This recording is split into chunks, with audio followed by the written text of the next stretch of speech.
नमस्कार, भारत माता की जय, वंदे मातरम। एक बार फिर से आपका स्वागत, वंदन, अभिनंदन आपके अपने इस प्यारे से YouTube चैनल में। साथियों, फिर से क्वेश्चंस लेके आए हूँ। हिंदी के क्वेश्चंस है साथियों, बहुत ही इंपॉर्टेंट क्वेश्चंस हैं।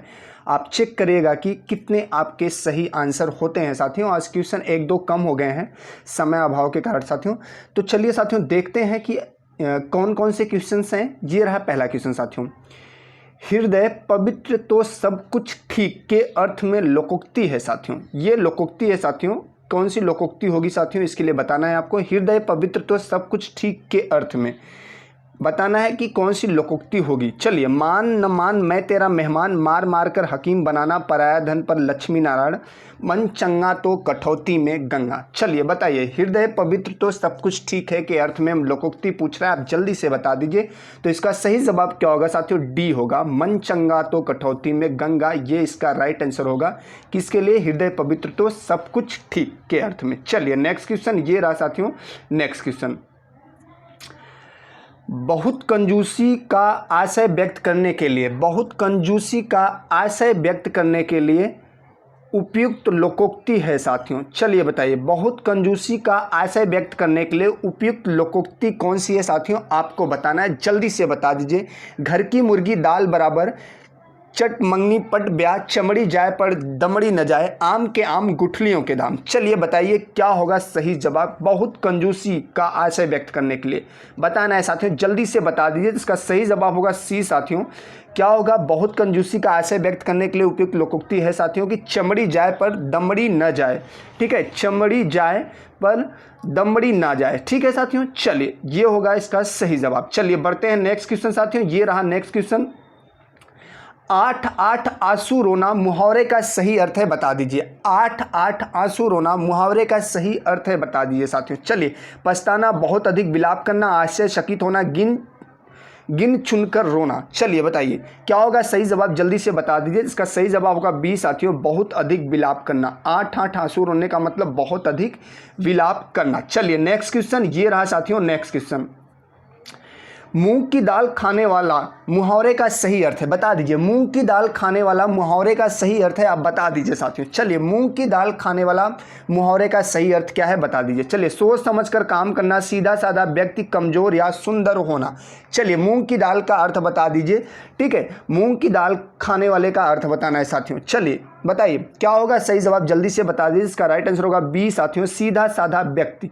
मूंग की दाल खाने वाला मुहावरे का सही अर्थ क्या है साथियों? सीधा साधा व्यक्ति। चलिए बढ़ते हैं नेक्स्ट क्वेश्चन। ये रहा साथियों नेक्स्ट क्वेश्चन।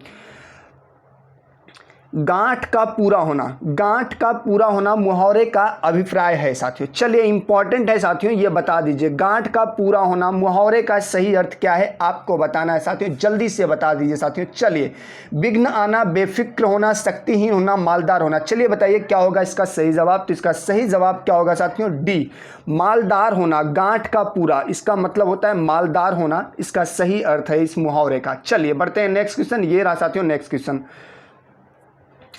डपोर शंख लोकोक्ति का सही अर्थ है, इंपॉर्टेंट है साथियों। चलिए बता दीजिए, डपोर शंख लोकोक्ति का सही अर्थ है, बताइए। विशेष तरह का शंख, बेसिर पैर की बातें करने वाला, बहुत बड़ी गिनती, भारतीय शंख। बताइए डपोर शंख का सही अर्थ बता दीजिए। तो इसका सही जवाब होगा बी साथियों, बेसिर पैर की बातें करने वाला। ठीक है साथियों, डपोर शंख का अर्थ है साथियों क्या होता है? बेसिर पैर की बातें करने वाला, मतलब फालतू की बातें करने वाला। चलिए बढ़ते हैं नेक्स्ट क्वेश्चन। ये रहा साथियों नेक्स्ट क्वेश्चन। काठ की हांडी बार बार नहीं चढ़ती है, बता दीजिए इसका सही जवाब क्या होगा? काठ की हांडी बार बार नहीं चढ़ती है, बताइए। लकड़ी का बर्तन अग्नि से जल जाता है, दुर्भाग्य की मार बार बार नहीं होती है, बुरे दिन हमेशा नहीं रहते हैं, छल कपट का व्यवहार हमेशा नहीं रहता है। चलिए बताइए क्या होगा सही जवाब? जल्दी से बता दीजिए।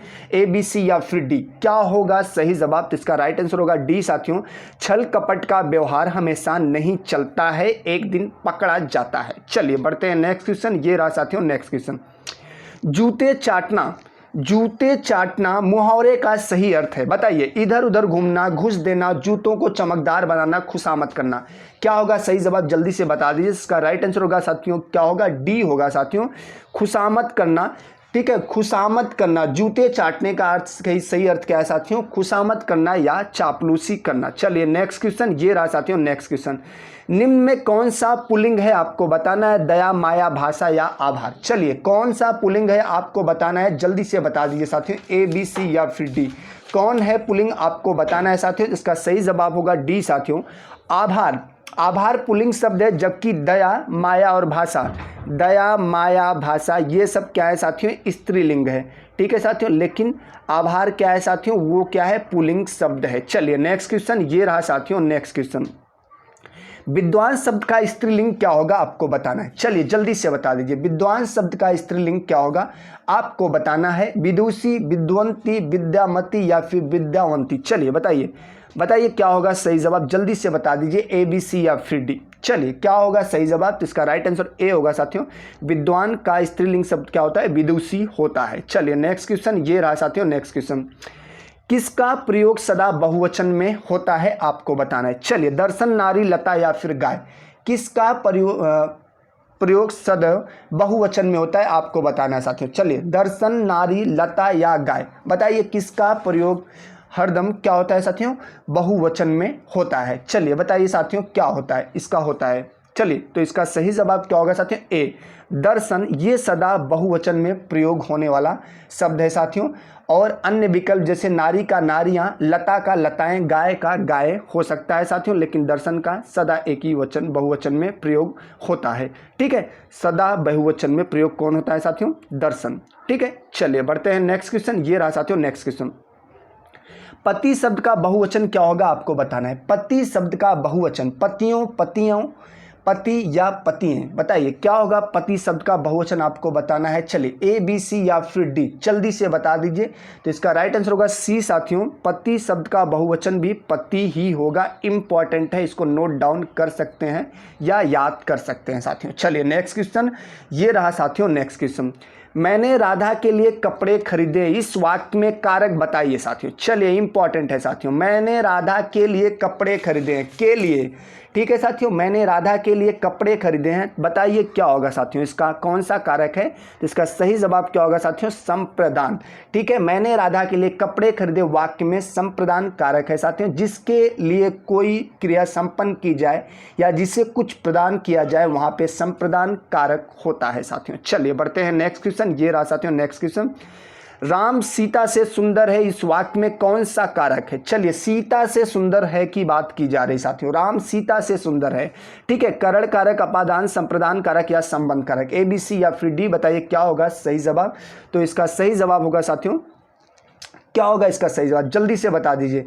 चलिए बताइए, राम सीता से सुंदर है, बता दीजिए साथियों क्या होगा? इसका सही जवाब बी होगा साथियों, राम सीता से सुंदर है में क्या है साथियों? अपादान कारक है। संज्ञा के जिस रूप में तुलना, समानता, अलगाव का भाव प्रकट हो वहां पे अपादान कारक होता है साथियों। चलिए बढ़ते हैं अगले क्वेश्चन ये रहा साथियों। अगला क्वेश्चन, ठीक समय पर आ जाना, ठीक समय पर आ जाना में कौन सा कारक है? पर बात की जा रही साथियों, पर आ जाना में पर, बताइए कर्म कारक, संप्रदान, अधिकरण, बताइए ठीक समय पर आ जाना में कौन सा कारक है आपको बताना है। चलिए कर्म, करण, संप्रदान या फिर अधिकरण। तो इसका सही जवाब क्या होगा साथियों? डी, अधिकरण कारक यहाँ पे होगा साथियों। जो कारक क्रिया के समय स्थान, अवसर आदि का बोध कराए वहाँ पे अधिकरण कारक होता है। जैसे चिड़िया पेड़ पर बैठी है, ठीक समय पर आ जाना, घड़े में पानी है, इत्यादि। ठीक है, चलिए नेक्स्ट क्वेश्चन ये रहा साथियों। नेक्स्ट क्वेश्चन, राजा भिक्षुक को दान देता है में कौन सा कारक है आपको बताना है साथियों। चलिए बता दीजिए, राजा भिक्षुक को दान देता है में कौन सा कारक है? कर्म, अपादान, संप्रदान या कारक, बताइए क्या होगा सवाल? सही जवाब जल्दी से बता दीजिए। तो इसका सही जवाब होगा साथियों सी, संप्रदान कारक है। राजा भिक्षुक को दान देता है में संप्रदान कारक है साथियों। ठीक है, समय अभाव के कारण साथियों मैंने 20 क्वेश्चन नहीं ले पाए साथियों, और ये यहीं पे आज का वीडियो समाप्त करते हैं साथियों। वीडियो अगर अच्छा लगा हो तो लाइक कर दीजिएगा साथियों, आपके एक लाइक से हमको बहुत सारा मोटिवेशन मिलता है। चैनल पर नए हैं तो चैनल को सब्सक्राइब भी कर लीजिएगा साथियों। आप अपना ख्याल रखिएगा। माता पिता और बड़ों का सम्मान बहुत ज़रूरी है साथियों, उसके साथ साथ गरीबों का भी सम्मान बहुत ज़रूरी है साथियों। ठीक है, भारत माता की जय, वंदे मातरम एंड जय हिंद साथियों।